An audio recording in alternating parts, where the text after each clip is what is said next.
évidemment qu'au cours de l'adolescence, il y a plein de choses qui se passent, il y a des déceptions amoureuses, il y a peut-être des échecs professionnels, parfois ou d'un examen ou des choses comme ça, qui peuvent impacter l'estime de soi et c'est normal.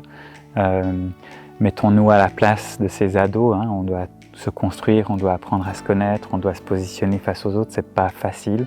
Donc inévitablement, c'est un enjeu important.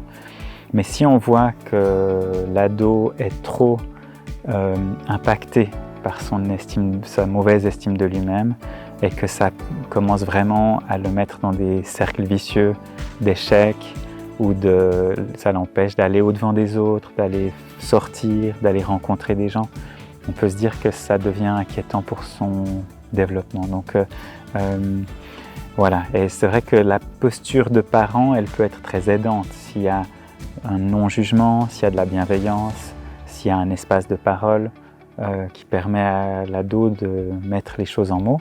Mais si ce n'est pas possible parce qu'il n'y a pas la confiance ou parce qu'il n'y a pas les possibilités peut-être, hein, ou qu'il n'y a pas envie de partager, c'est peut-être bien de l'envoyer ou de le diriger, s'il est d'accord, vers des gens qui pourraient l'aider. Ça peut être des profs, ça peut être des médiateurs, ça peut être des soutiens qu'on peut trouver dans le cadre de l'école ou des écoles professionnelles.